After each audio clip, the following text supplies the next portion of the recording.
Hi, thank you so much for joining me in the Louie file. I hope this has found you well today as you join me in my Bible study. We're going to pick up on part 3 from Abram to Abraham, and this finds us today in Genesis chapter 13 with for Bible readers, it's a familiar story about Abram and his nephew Lot. So in the last video, just briefly, we saw where Abram and his wife went into Egypt because there was a drought, and they went there seeking sustenance. Meanwhile, Abram got Sarah. They came up with a plan to tell Pharaoh that she was his sister in hopes that they wouldn't kill him and take her to be his wife. And well, it all kind of went south, but then God ended up blessing them anyway. Pharaoh ran them off, but he not only ran them off, he gave them stuff.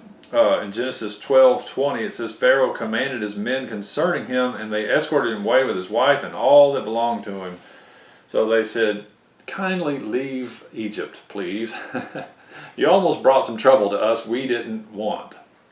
So now we see that we pick up the journey in Genesis 13, verse 1 says, So Abram went up from Egypt to the Negev, he and his wife, and all that belonged to him, and Lot with him. So here we have this band of sojourners, I guess, wanderers, nomadic. It's a very nomadic life. Lived in tents, went from stream to pond to lake or river, whatever that you have to have a water source to live if you're going to hang out very long. So here they are, Genesis 13:2. Now Abram was very rich in livestock and silver and in gold. He went on his journeys from the Negev as far as Bethel, to the place where his tent had been at the beginning, between Bethel and Ai, to the place of the altar which he had made there formerly. And there Abram called on the name of the Lord. So God has got him out of a tight spot in Egypt. So he's made his way back to, it seems like a real important place where him and God had this contact before. So he's going there and he's calling out on the Lord again. So this shows you that the relationship is still very much intact, even though Abram lied and kind of connived and schemed a little bit. Now, I'm not saying that I'm giving you permission to behave that way, but what I want you to notice is that Abram had a relationship with the Lord, and that relationship doesn't just vanish. The Lord is not fickle. He doesn't just kind of, oh, well, Abram lied, I'm not going to talk to him anymore. I'm going to turn my back on him until he does some sort of penance and comes back to me, and he grovels and he makes himself right again in some manner, and then maybe I'll resume my relationship with him. That's not what we see happening here at all. It's interesting to me because I don't know if I said this in the previous video or not, but one of the things that intrigues me the most about Abram is how when you get into the new covenant, specifically the Apostle Paul, anytime he starts talking about faith / relationship with God through Christ, he always refers us back to Abram. He says, well, what can we learn about Abram or Abraham? What can we learn about faith when we look at Abraham's life? What can we learn about how God makes us righteous by faith, by simply believing God that we're made right?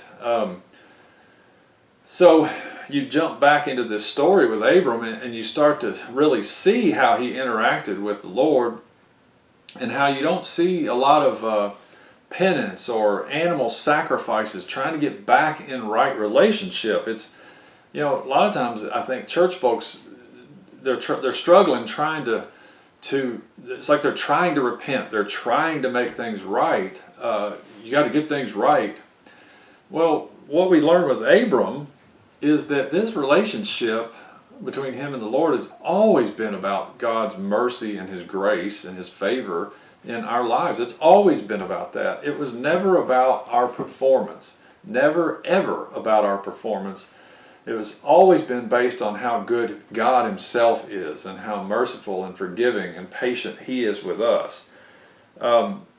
So Abram goes back and he reconnects here, calls upon the name of the Lord, Genesis 13, and then verse 5 says, Now Lot, who went with Abram, also had flocks and herds and tents, and the land could not sustain them while dwelling together, for their possessions were so great that they were not able to remain together.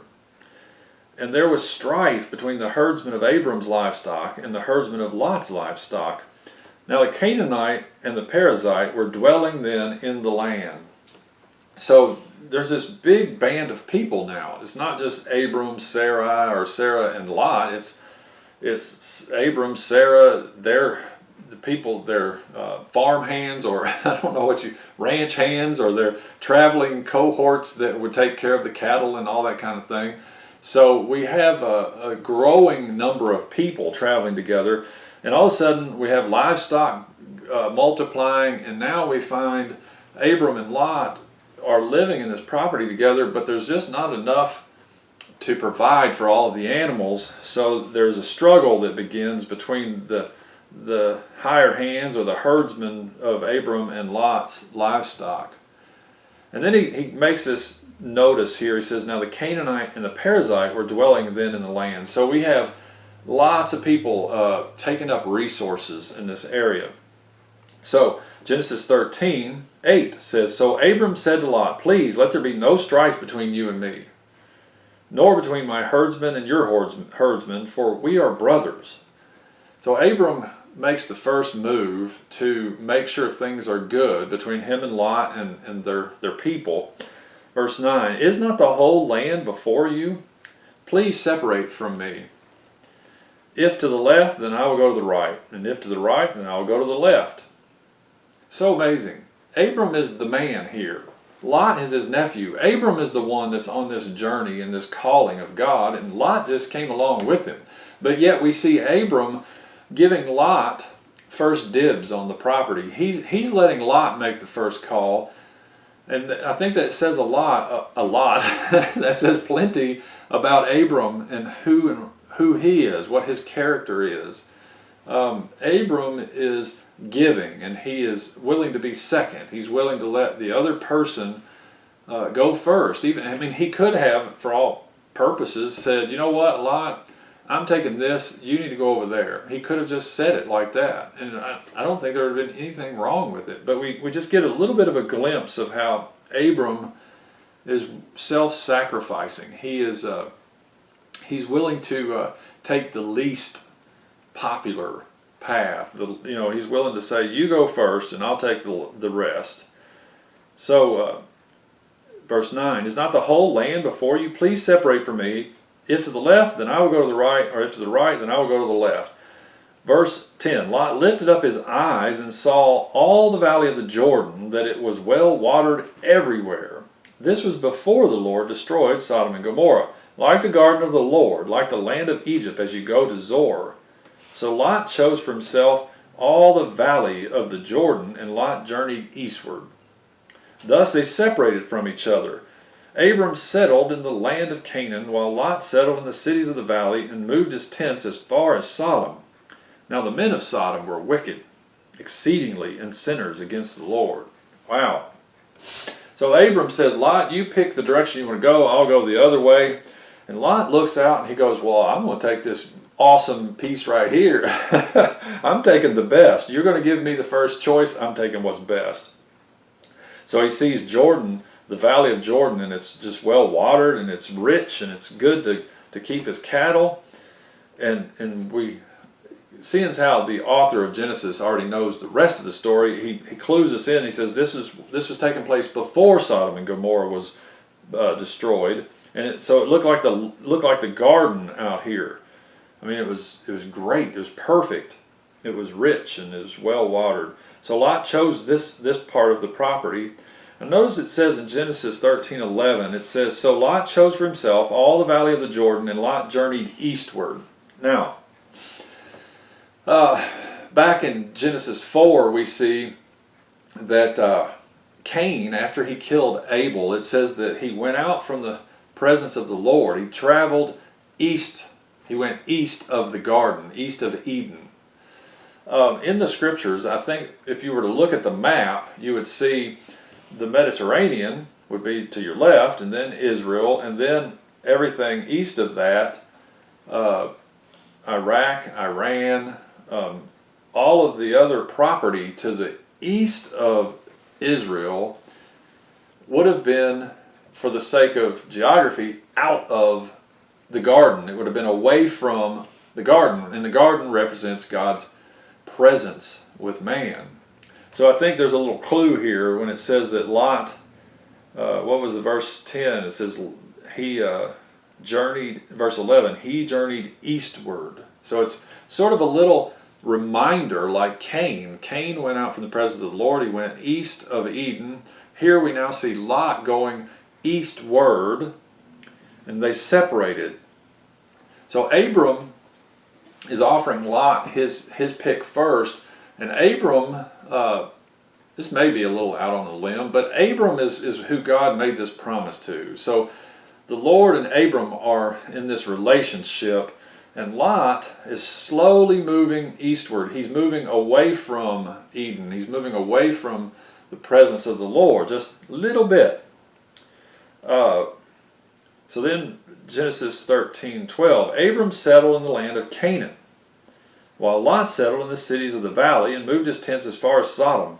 Now the men of Sodom were wicked exceedingly and sinners against the Lord. So Lot is getting further away from Abram, further away from God's promise and presence, which automatically gets him closer to Sodom, which is wickedness.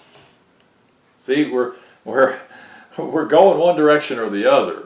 There's no like middle cool area where, well, God's here and wickedness is there. And it starts to, as we look into this story, it does start to look like Lot starts off knowing that he can't go into Sodom.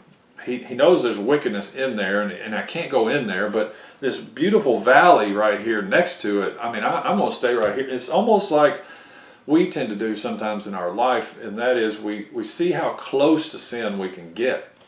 We get right up to the edge, and we go, I'm not touching it. But if you have ever dabbled and played like that, you'll know that doesn't last long. Eventually, you will go into Sodom. You will eventually touch it. You will eventually find yourself surrounded by the wickedness, because you can't dabble in it. And the reason you can't dabble in it is because you don't have the ability to keep yourself safe. You just don't. Only Christ can keep you safe. Only the Lord can keep you, and He generally is going to keep you away from it. He's not going to, not to say He can't keep you in it. I mean, Lot, as you read Lot's story, eventually Lot gets rescued. So God does, keep His promise to Abram concerning Lot, and he keeps him from being destroyed. But not until after there's a price paid and a lot of anguish that takes place. But I'm getting ahead of myself. So we find Lot settling in the property near Sodom, but not quite in Sodom. So let's continue reading here. Genesis 13, verse 14. The Lord said to Abram, after Lot had separated from him, now lift up your eyes and look from the place where you are, northward and southward and eastward and westward. For all the land which you see, I will give it to you and to your descendants forever. So God makes this promise. I will make your descendants as the dust of the earth, so that if anyone can number the dust of the earth, then your descendants can also be numbered. Arise, walk about the land through its length and breadth, for I will give it to you. Then Abram moved his tent and came and dwelt by the oaks of Mamre, which are in Hebron, and there he built an altar to the Lord. Isn't that something? So Lot separates towards Sodom, eastward, and God shows up. The Lord says to Abram, lift up your eyes, everything you can see is yours, and I'll give it to you and your descendants forever. This is a promise from the eternal God, that this is a promise that lasts forever. He said, I'm going to make your descendants like dust of the earth. There's going to be numerous descendants, ones that you can't even count them. It's going to be like dust of the earth. If you can count the dust, then you can count the descendants. And he says, go ahead, take a walk, enjoy your property, sir. Abram, I'm giving it to you. So Abram moved his tent and he built an altar to the Lord. So we see this once again. Now it's just God and Abram again, one-on-one, personal relationship, as we like to call it. All right, so the next chapter we're going to save till the next video, but in Genesis 14 we see quite the scuffle, and it involves Lot, but it also, the next chapter introduces to us an amazing character that is only mentioned a couple times in the scriptures, but he's a very important figure. His name is Melchizedek. He's the king. He's a king priest. That's about all I want to say about him right now. He's quite a intriguing enigma of a character, but in the next few videos that we do on this subject, we're going to probably dig into that. It might be a couple more before we get there, but I hope that you hang on. I hope this has helped you along. I hope that you're seeing new and fresh things in this as we go from Abram to Abraham. And I'll see you next time on the Louie File. Thank you so much for watching.